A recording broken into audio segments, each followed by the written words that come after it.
I'm Desirae, this is Alea, this is Eric, this is Jeffrey and Brendan, and our topic is education in the USA.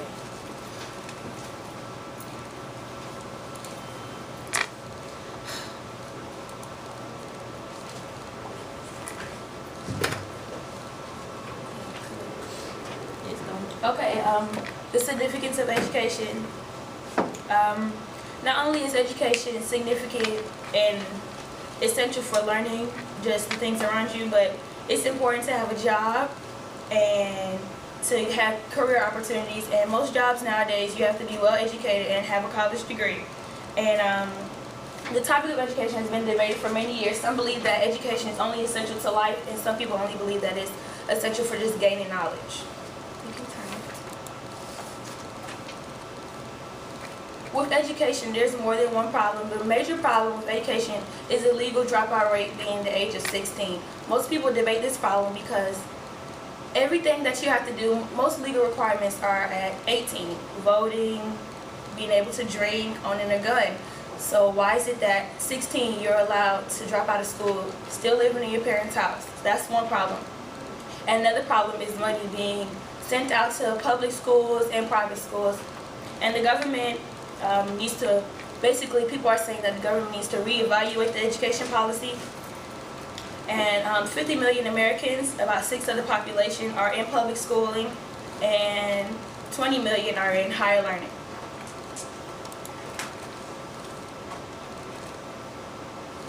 To solve this problem, there are many things we can do. For one, you could raise the legal dropout rate to being 18, and you can have consequences for students who are dropping out.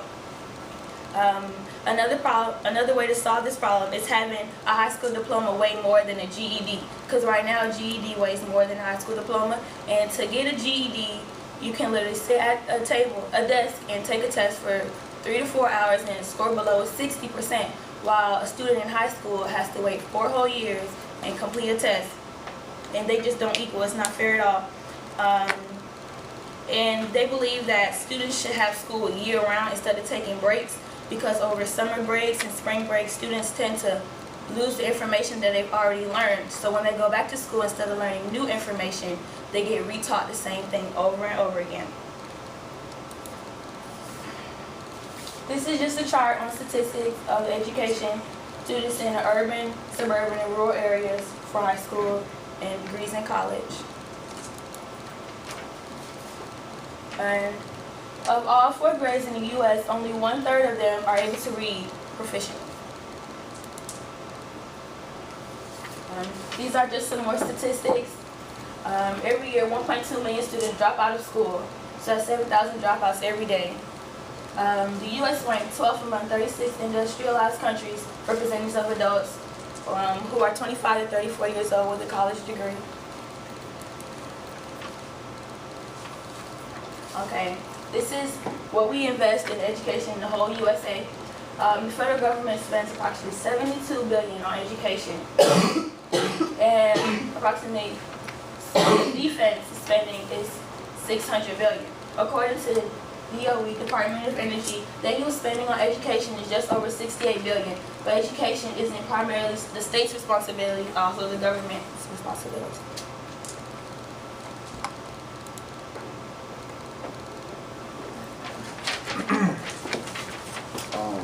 What has been done so far to correct education in America?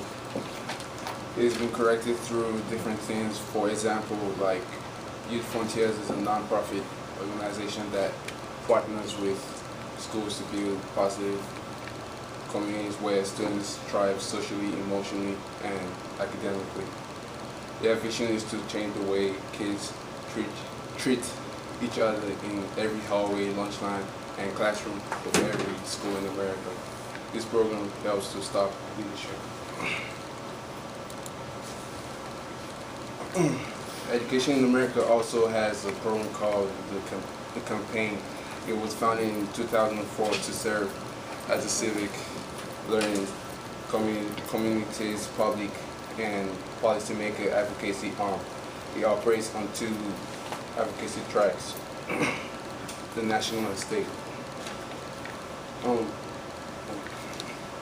On this national On its national advocacy track, the campaign brings national attention to the importance of improving civic learning in our schools, and encourages the federal government to create stronger policies and increase funding to the states for civic learning. Advocates for more effective school reform based on active student engagement in their schools and communities. Which programs work in improving education in America? Let me stop right now for a second. I want oral presentation, not reading information in here. This is a oral presentation. You need to show me that you are prepared, especially because you have more time than anybody else. Okay, so let me listen to students who are really, truly prepared to present and make points. All right. Okay, let's continue. The Bill and Melinda Gates Foundation also helped to improve education in America because they allow students to come in for free, and they give African American students the chance to have a higher degree in education, also in college, also have a college degree, and after college have a job that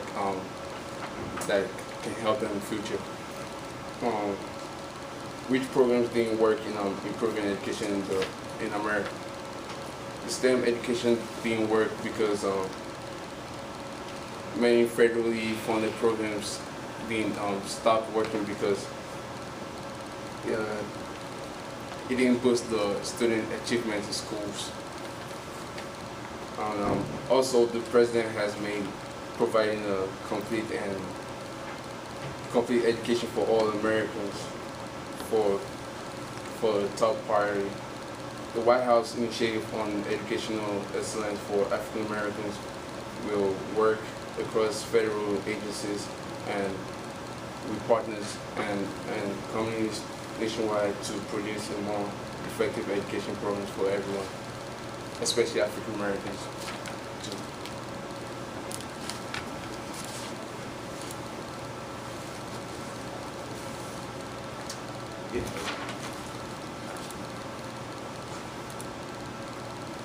Another way to solve the dropout is maybe getting a role model program started, and it helps them better succeed in what they're trying to do in the right direction. So it gives them a person that they never had in their life, maybe their mom or dad or grandfather, to help them guide, get the right path.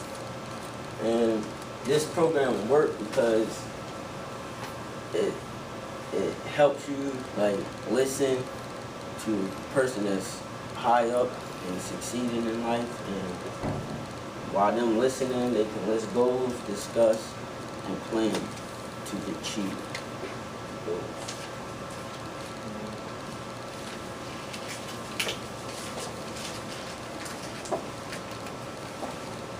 Next is scholarly research, and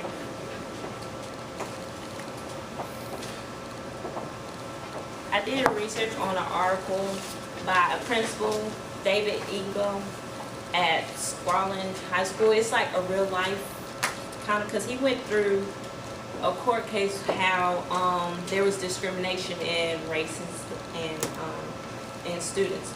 So it was similar to Brown versus Board of Education. So this was actually, it happened on April 2002, so it was very recently. And right here, this Brannen Jordan, I like this quote she has because it just how to put this? A spirit of harmony can only survive if each of us remembers when bitterness and self-interest seems to prevail, that we share a common destiny. So it's telling us that we have a future ahead of us as long as we put effort into something or anything we put into. Overall, I think that it's still discrimination in today's life, in today's society in general, because it's like we're going backwards in today's. You can tell by fashion, this old style's coming back. I know it's an example, but it's off to education. But fashion, you have those flight jackets. It's like we're falling backwards, not moving forward. But today now, actually another example is technology is taking over education. It's no pen and pencil, or it's just all technology. Can you click the next one, please? This is another one by Lauren Kasparian. He's a teacher at Washington University. And in the departments of education, there is altercation and tensions between public schools policies. These are examples of the tensions, and two of them it hit me. Is teaching for cultural awareness right here, and appreciation in teaching for cultural critic and the pursuit of truth. And another one is excellence and equality at the first one. My thoughts about now, schools are trying to concern the students about math and science, and instead of teaching the basics, they are teaching tests like the SAT testing instead of the basics. So what, in my personal, I was in 9th grade, and my teacher just gave out test after test for English. Instead of teaching me the fundamentals of it, they are trying to put a lot of stuff on students, like a very advanced, for math, a very advanced equation, and they don't even know the fundamentals of how to get to that level yet. Can you put the next one? Well, go back.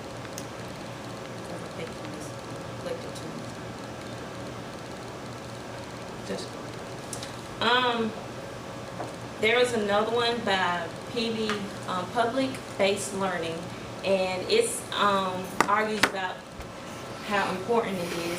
It is for sympathetically and critically teaching, and PBL is constructing and teaching problems and help students concentrate more, and that's a solution that will help students to grasp and understand more of what they are doing. That's the But we have 3 questions. I have the other one on my email. But the first question is right here. What solution would you use to help education in the USA?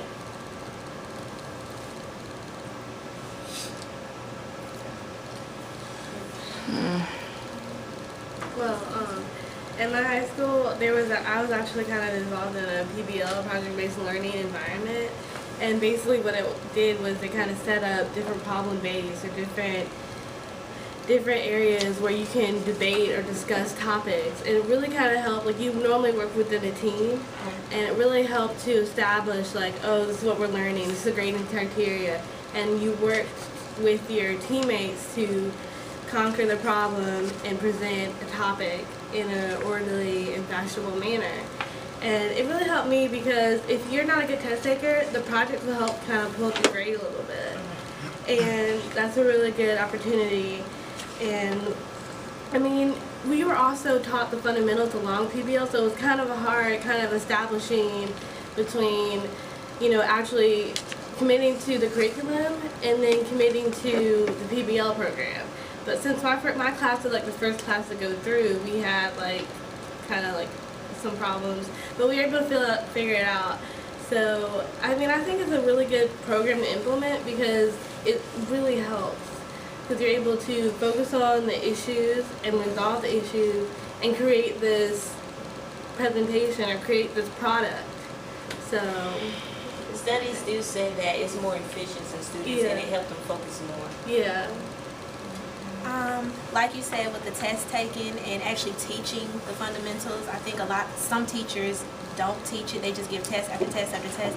And if you're not teaching the students the basics, the fundamentals, how to even get to that problem, like how to even solve the problem, like when they take a test, basically they're just guessing. So they're just guessing, which leads to the low test scores because they don't know it. They're just like, they see it. It's like teachers push students, and that's how they are low in percentage, because students are failing because they do not know the fundamentals. Right. Or how to get up to that level because the teachers are not teaching. Right, so that's how I am. Yeah. I'm not a good test taker, and it's Me mostly either. because I know it, but it's like I haven't learned it, so I don't really know what I'm doing. Now it's like some kids, they don't know how to do equations in math applications. They don't know how to do it. Yeah, often we don't know the steps to take, right? Going into the first step in the field. Okay. Any other suggestions? Oh, any other questions? Yeah, we get to. How can the U.S. improve education? Isn't that like similar Yeah. to the That's first kind of- question? It's similar, but it's like, there's more ideas, but I just want more, instead of PBL learning, there's more varieties of how to improve it. Like what program? Well, I'm not really familiar, but I was reading an article about Central, and they had something established called public service learning, and I guess like we're committed to doing community service. So I guess through that we're learning like the motto of truth and service. So it kind of instills in us like a drive and a purpose, like learning the content also, but helping the community. Right. Yeah, that's actually called service learning. Oh, sorry. Yeah, absolutely, but you know, I understand the idea that you're getting because it's different from community service in some respect. Community service, you know, all of you have to do 15 hours per semester, right? Service learning is somewhat similar to community service, but not exactly. If you take, for example, a health class, right? Within your syllabus, it will be there will be an assignment or project written that's called service learning project. Not only you will be getting a community service hours for conducting that project, you will also be getting a grade in class. So you're getting two things instead of one. For example, if you're learning something about the importance of battling STDs in our country in your health class or something like that, right? You will research the problem within the immediate community, create some kind of project out of that, and perhaps go to some kind of area or high school or in some kind of place in there where you know there's a lot of teenagers who, or a lot of people, not just teenagers, who have a certain level of STDs, like at the really high rate, right? And you present this material to them. So you're serving the community, and at the same time, you battling whatever you have to do within your curriculum, and you're earning a grade. So that's the benefit of service learning, right? All right, anything else? We have one. What is wrong with education in today's society? What is your opinion? There's no more teaching. What you say? There's no more teaching. It's more so do this instead of showing me. Like I know in most classes, I look on Google and I figure out what they're talking about. Because they have examples. Yeah, they have How to examples get to verbatim that. as Yeah. to what to do. Did you feel like that's how it was in high school? Yeah. Really? I felt like high school teachers, well, and I would say all of my teachers, but a lot of my teachers were there just to get, I felt they were there just to get their paycheck. I felt they didn't have like, wanting to, or like teach, like they didn't want to teach kids, like they didn't have a longing to teach. Right, the one It that was they just- invested. Yeah, it was just, I don't know, I can't say that because Yeah, but she said not all people. at my Yeah, high but she school, I was could. saying See, at my a lot of school, them. it was you got a bond with some teachers, Okay. not all. So I know, like one teacher, he told us, "I'm teaching y'all college-based," and then okay, we understood that. But for us to go in blind, you're not telling us how you teaching. You just here's the PowerPoint, and you got a test in 2 weeks. Like for you to I know one class it was chemistry actually. They give you a PowerPoint, you write your notes. I know we're at Tesco. You don't know what happened. You know, it's just. Right. How You I like do in a the test, blind. we ain't got no good examples. Like, Right. we had lab tables, they ain't never had a lab. Like, Yeah, my yeah, never had a lab chemistry. I think that another problem with education is, this isn't the case for all, but some of the textbooks that we're given, some of the textbooks are very different from like the notes we're given in class, and they don't really kind of correlate with each other. And it's kind of not really relevant information. Some of the books, like the way it's worded or how it's written, isn't, they use jargon, which is necessary to learn, but it's not like what you were taught in class, or it's what you're going to be tested on. So. Usually teachers just speak what they kind of know, not Yeah. from what the book is talking True. And about. teacher be like, they don't Yeah. use the book. Like, Yeah. And why they- not? They use from other teachers. Like my teacher, she was new. Like she just graduated from college, so she didn't know. Like it was sports marketing. She didn't know like the criteria, so she went to the down the hall and got her notes, the other teacher notes, and she would teach that. And like we didn't learn. Right, so you didn't feel like it was effective for really? Okay. I think it's also, it has to be like a mutual thing, like the teacher has to do their job and teach and not just give notes. Also, the student has to like meet them halfway, like you can't just be the teacher and student just sit there and lazy. Like don't be scared to ask questions and stuff if you don't get it. But, like take advantage of the opportunities you have. Like we have tutoring at Central. Not saying it's always effective, but we have tutoring, like take advantage of the things for them. If you still don't get it, then yeah. Right. Yeah, you know, college education is a lot different than, I would say, public school education, high school education, because when you make it to a college level, this is not mandatory. You know what I mean? This is voluntary. If you feel like your college material, you really want to do this for yourself, you know, this is one of the options that you just take, right? However, high school